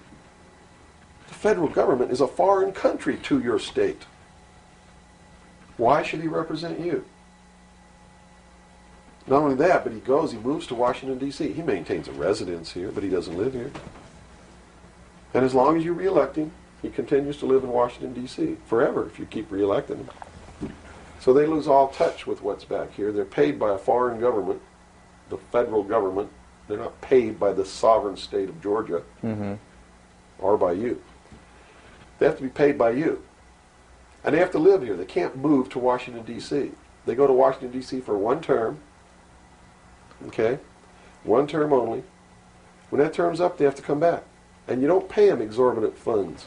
You pay them just enough to live on comfortably while they're there. No fancy giant cocktail parties, none of this crap. And you take care of their family. See, they don't take their family either. That's the other clue. They leave their family here where they live. You, the people of Georgia, take care of their family and their business or their farm or whatever it is they have while they're gone. Now do you think they have a vested interest in representing you? They sure would under those conditions. But under the conditions they go under now, they have no interest whatsoever in taking care of you. Now let's look at the current. They're taking care of themselves. The current crop of presidential candidates. Is there anybody even running that represents something that we're talking about here? No, all of them are New World people. Tsongas, in his book, even everything that he's written touts the New World Order. All of it, right for Tsongas's literature. You're going to see New World Order, New World Order, New World Order, New World Order. Clinton, the governor of Georgia, was selected in 1991 by the Bilderberg. Governor of Arkansas was selected in 1991 by the Bilderberg Group in Baden-Baden, Germany, to be the new president of the United States. Remember what happened to Gary Hart? What did he do? He went out on a boat with a woman who wasn't his wife, and he was destroyed. Look at Clinton. What's happened to him? Nothing. The press is on his side. They're helping the guy. You know why? Because he was chosen by the people who own the press to be the next president of the United States. Now, I don't know if he will be or not. That's up to the American people. Mm-hmm. But if they get their way, he will be. Bush is one of the most heinous criminals that's ever walked on the face of the earth. Bush is the man who's been a CIA agent since his college days. He's a member of the Skull and Bones, the Russell Trust. He was initiated in a casket with a ribbon tied around his genitalia, which symbolizes that he's a priest in the temple of Isis. A pagan, this guy. This man is a member of the mystery schools. Well, he has the outward appearance of a good Christian, church-going Christian, no? They do whatever they have to be approved by the people, but in secret, they're not at all. This is a man who practices pagan religious rituals, magic. Doesn't matter what you think of all these things. I'm just telling you, this is what he does in secret. Mm-hmm. He is the man who, when he was chief executive officer, when he was president of the offshore division of Zapata Oil, organized and began the first large-scale drug smuggling operations into this country. George Bush is the one responsible for the drugs on the streets. And the war against drugs is not a war against drugs, it's a war against the Bill of Rights. And we've already lost the Fourth Amendment in this war. That's true. And we're going to lose everything else. You watch on, it amazes me, people watch on Saturday night, cops, top cops, tough cops, 911. All of these stories that are glorifying the police state, and they're falling right into the manipulation. As they watch police with no search warrant, with no court order, break down people's doors, tear out their walls, rip open their mattresses. All in the name of the war on drugs. Pretty sneaky. It's pretty sneaky, all right. You see them stop people in the streets, and the guy's got $400 in his pocket. They don't press any charges. They didn't even have any reasonable suspicion to stop the person and search him. And what do? They take their money, and they don't give it back. And America's watching this. And the stupid idiots, yes, you stupid idiots, you sit there and watch it, not realizing that when you take away that man's freedom, you've also taken away your own. You see, because they can do the same thing to you. Just because you talk a way that they don't like you talking, or because you wear red shoes and they don't like red shoes, they can do the same thing to you. And under the new law, without a court order, without a search warrant, they can break down your door, they can rip open your mattresses, your couches, your walls, they can trash your house. All in the name of the war on drugs. And let's say they don't like the color of your shoes. All they have to do is drop a little pouch of cocaine in your living room, behind your couch, and find it and say, aha, you're a drug dealer. What happens then? Now they can confiscate your house, all your possessions, all your property, all your bank accounts, all your cars, boats, vacation cottages, whatever you have. And they can auction it off within 24 hours without ever even pressing charges against you. Without a court order, without due process, without just compensation. And there's not a damn thing that you can do about it. Not a damn thing. At least right now. At least right now. And the reason you can't do a damn thing about it is because you're the one who brought it about through your stupidity. You're mentally crippled. You're operating from a position of ignorance, apathy, abdication, irresponsibility. And we're losing our country, our freedoms, everything. Now, these are strong accusations of the American public. What do you hope to accomplish by angering the very audience that you want to watch and listen to you? Go prove me wrong. Go make me the idiot. In so doing, you're going to find out what the truth is, and maybe you'll wake your up. And if you do, maybe we can save our country. Because I don't really care at this point whether you get mad at me or not. My country's disappearing. My freedoms are disappearing. My daughter's going to live as a slave in the New World Order if you people don't wake up and help me. So, if I had a 2x4, literally, I would smack you upside the head with it. I don't care if you get mad at me. It's beyond that state. You know, I'm willing to put my life on the line. Why would I care if you get mad at me? Mm-hmm. You know? People say, well, don't you feel threatened? Don't you feel like your life is in danger? Are you kidding? You're the people who sent your sons and daughters to fight an illegal, immoral, unjustified war in the Middle East? And that didn't bother you a bit, that they might have got killed over there, and you're worried that I might get hurt or killed? Right here, really defending my country? Really fighting in defense of the Constitution? Right. You brought up the Persian Gulf War. That's something that's still on a lot of people's minds. Based on what you're saying, what was the reason for that war? They should feel really guilty. They should feel really bad about that. I mean, what about a Saddam Hussein that everyone seems to agree is you know, the evil man here, that we had the right to go in and punish, destroy, or whatever? Well, it's funny that the man who purported to want to destroy Saddam Hussein was the man who really built Saddam Hussein when he was in the Central Intelligence Agency. We have been building up Saddam Hussein's arsenal. His technology comes from us in the Soviet Union. We built him up to create that war. We did it for a purpose, and the purpose was, look at this. If George Bush knew what he was doing, how come he didn't know what he was doing? Here's what he said. We've got to send troops to the Middle East because we can't afford to pay $26 a barrel for oil. That's on tape. Next he comes out and he says, no, it's not about the price of oil. It's because Saddam Hussein's not going to stop at Kuwait. He's going to go into Saudi Arabia, and those are our friends, our buddies. So we got to go defend Saudi Arabia. And then James Baker says in a press conference, nope, it's not about Saudi Arabia. It's not about $26 a barrel for oil.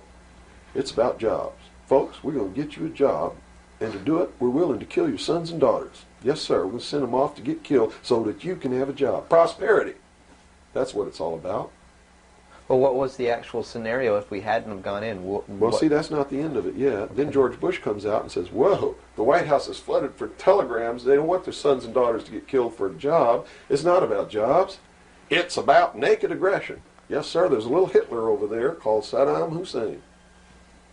Yeah, and we're going to go destroy him because the world doesn't need another Hitler. Never mind Pinochet in Chile, who's another Hitler. Never mind all the other Hitlers in the world. Was that Never mind Tiananmen Square. Well, then, you know, then people would say, well, the American government's not interested in that because money is not in you know, it's the oil here. We're talking about money. No. So you're saying it's not even that. No. They've been planning this war for years. In fact, Arco Press wrote a book about it.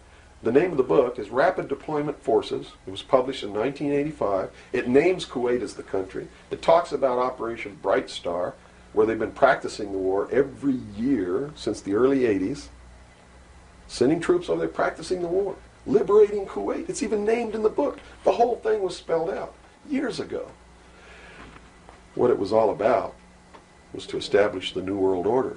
You see, because for the first time in the history of the world, it's established the legal international precedent that the United Nations could pass a resolution and send its police force to enforce that resolution, and that the member nations would have to pay for that action.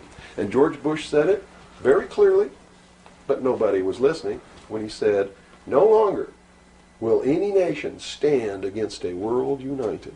And with that action, he established the legal foundation in international law that the United Nations is now legally and overtly the one world government, and that the United States military forces and the other forces that were sent by other countries were established as the one world police force under the United Nations. Have you seen the new Air Force uniforms yet? Nowhere on them does it say United States or U.S. They are United Nations uniforms. Go look at them. What role in the Middle East, again, does Israel play in this? Israel was created as the instrument to bring about the Battle of Armageddon and the fulfillment of prophecy, a war that will be so terrible, where nuclear weapons will be used, so that the American citizens and the other people in the world will get down on their knees and beg for no more war. And what is the answer to that? They're going to be told the only way we can guarantee no more war is if we destroy the sovereignty of nations and we come together as one humanity in a one world government. Right.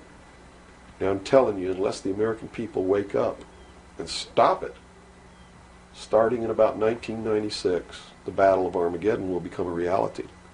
Not because two nations got mad at each other and decided to fight, and that's why Saddam Hussein was not destroyed. He will be the instrument that will bring that to pass. Right. Yeah, they purposely did not go in and do that. Saddam Hussein will be portrayed as the Antichrist.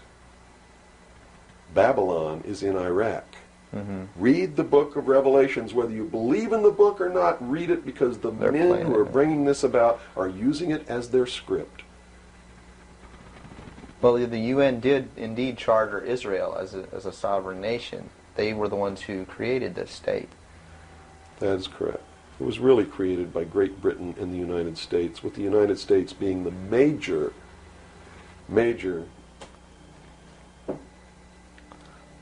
instigant. Okay, and the Jewish people were then being manipulated into believing it was for some other reason. That's correct. They've always been manipulated. And I get people who still come to me all the time and say, Bill, you're all wrong. It's the Jews. The Jews are subverting the world. Man, it's not the Jews. It's not the Catholics. It's not the blacks. It's these men who belong to the ancient mystery schools, who meet in secret and decide the fate of the world. And they belong to all different races and all different nationalities and all different religions to the public point of view. But in secret,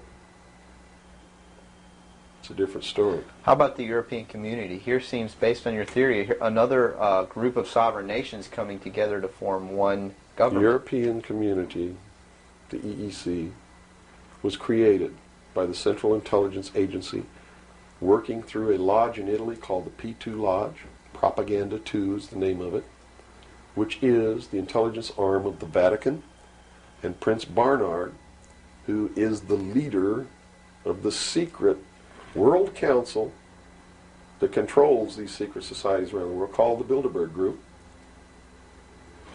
And that's the truth of the matter. And well, during its creation, they just threw out Margaret Thatcher. She was really opposing this. Yes, she was, and that's why she got ousted. Okay. So did the Shah of Iran. So did Marcos. Anyone who opposes it gets ousted. That wasn't an overthrow of Marcos by the people in the Philippines. It was organized, instigated, and carried out by agents of the Central Intelligence Agency and the KGB. The overthrow of the Shah of Iran, our intelligence community is trying to tell us they didn't know anything about it. They didn't know what was happening. Bullshit. They organized it. They instigated it. They are the ones who caused it to come to pass. You see, because we didn't have a National Security Agency or a Central Intelligence Agency before the UN Participation Act was signed. And these organizations were created to bring about the one world government, the New World Order. And it had to be done in a manner that the people would not know that it was being done, and the only way they could do that was hide it behind the veil of national security. And the Cold War was a manipulation maintained to bleed the people of tax dollars to fund the creation of the police force of the New World Order, which is the Army, Navy, and Air Force and Marines of the United States and the Soviet Union. And the people didn't rise up in the Soviet Union and overthrow communism. It came from the top down because it had to be done. There has to be a bringing to the same level of all the peoples of the world to approximately the same political viewpoint, so there's not big disparity in order to be able to justify the merger of all these countries together. Well, who now is ruling the forces of the former Soviet Union? You have Yeltsin in now. Gorbachev supposedly went down, but we're not sure about that. Well, let me tell you this. From the beginning, there was never any war between the United States and the Soviet Union. It was created by those at the top to fund the New World Order and the New World Order's police force. At the highest levels of all countries, they all belong to the same club. And we, the people, sit back and we watch this grand drama which is being played out for our benefit, not theirs. If it wasn't for us, they wouldn't even have to do any of this. But you see, they just can't come out and destroy all of us because they need slaves. They need people to make their shoes and make their cars and mine the ore. They need worker bees, and that's what we are. In the New World Order, we will be the worker bees, the slaves. So the Orwellian view of the vision of the future wasn't too far off based on this scenario. George Orwell was just like me. He was a low-level member of British intelligence who was appointed to a position high enough where he saw the same documents that I saw. And he tried to warn the world just like I'm trying to warn the world, only he wasn't willing to take the risk that I'm willing to take. So he wrote it in a book called 1984 and spelled out exactly what's coming as a warning to the people of the world, as a work of fiction. But you notice that that work of fiction really stirred people up because they knew that it wasn't fiction. In their heart of hearts, everyone who's read that book knows that it's coming. It's a possibility. Most people won't recognize it overtly or publicly because then, if they recognize it, they have to be responsible to do something about it. And that's what every one of you have been resisting all your life, is being responsible to do something about it, to get involved. That's why you'll walk away from a girl being raped on the street by a gang of thugs rather than go and try to help her. And I'm not talking to all of you. I know there's some of you out there just like me. But most of you are just exactly what I've just described. Most people are no better than animals who do not have intelligence because they don't use their intelligence.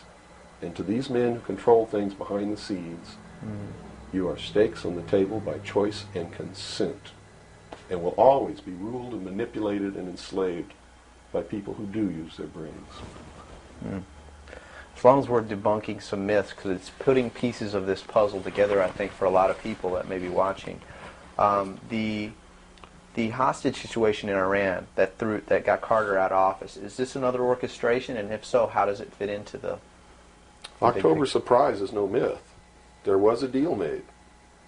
There was a deal made at the highest levels to keep the hostages until after Reagan was elected.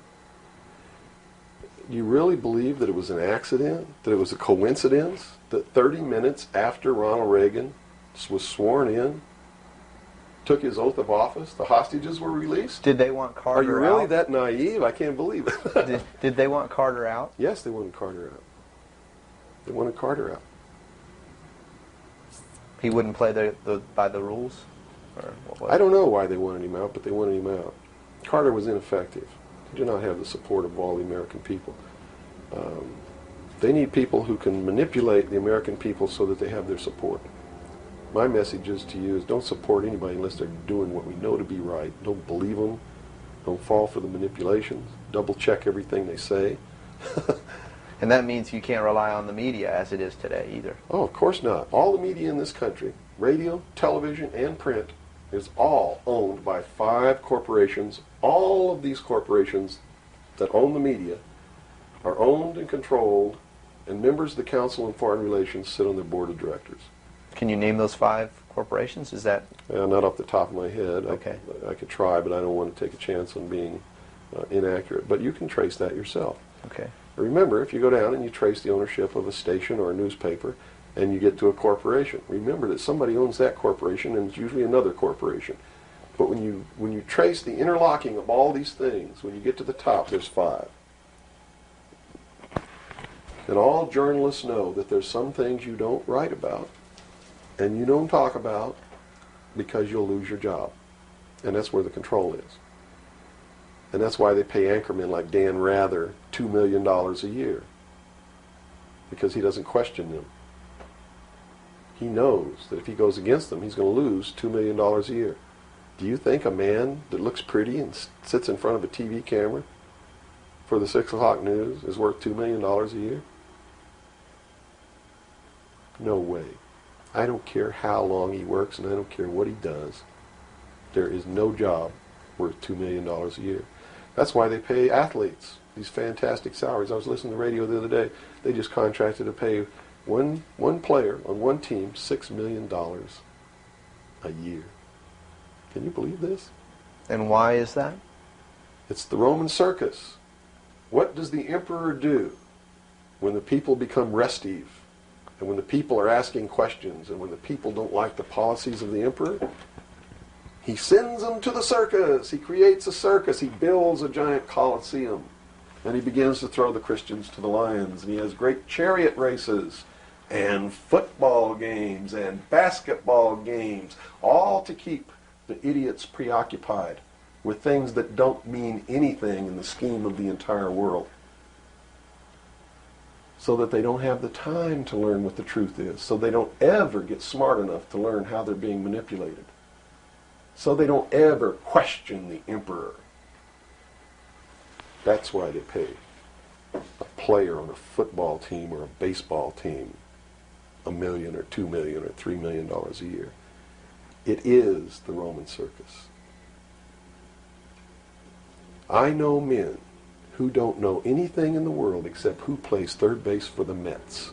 And they think that's a great accomplishment. And they meet and pat each other on the back and bond and go have cocktails and talk about what this guy that plays third base for the Mets did in last night's game. It's sad. It's really sad. Is there any room in a kind of society where these manipulations are not taking place for this type of entertainment or any type of entertainment at all? If people understand that a game is a game, if people understand that nobody, no matter what they do, is worth paying $2 or $3 million a year for, people should be able to get rich if they want to, by the sweat of their individual labor. Okay?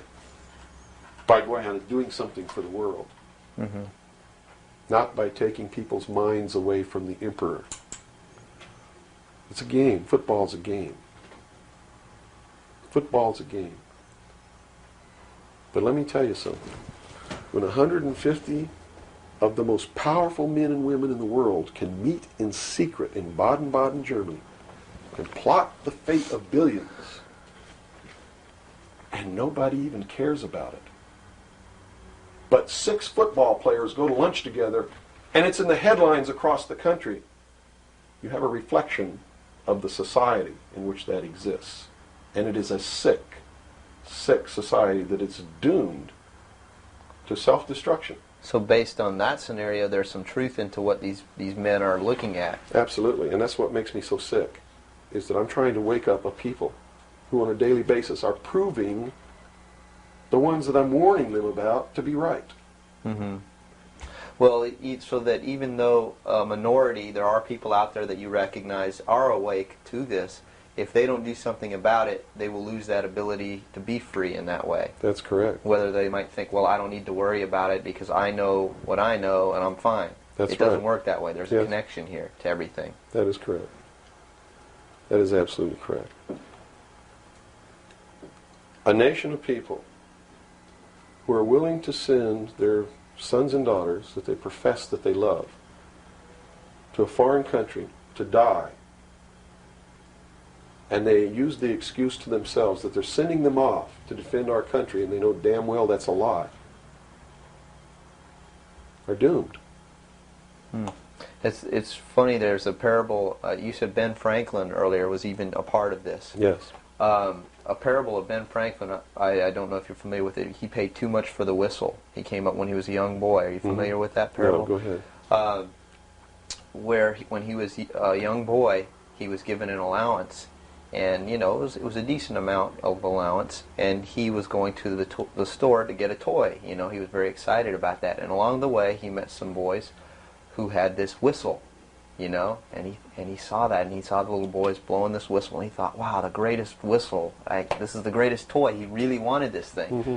So without asking, he gave all his money away, you know, to these boys for this whistle, and he went home, and sure enough, he got very bored with it, and he had no more money to buy something that was really, you know, worthwhile to him. Sure. And so from that point on, he had a saying that said, you know, don't pay too much for the whistle. And I think somehow that relates here. He's also the one, when the Constitutional Convention was finished, when they wrote the Constitution and signed it, when it had been signed, he walked out the doors. Someone outside, I forget who it was, I believe it was a reporter for one of the newspapers in the 13 colonies, asked him, he said, "What have you wrought, Ben?" Ben looked at him and he said, "A republic, if you can keep it."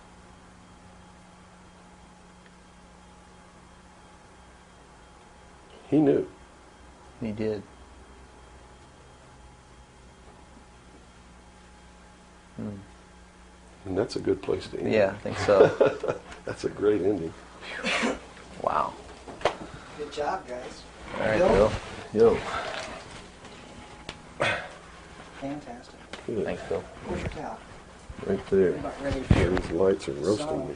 Man. kill. I've already had my son. I'm ready for a bath.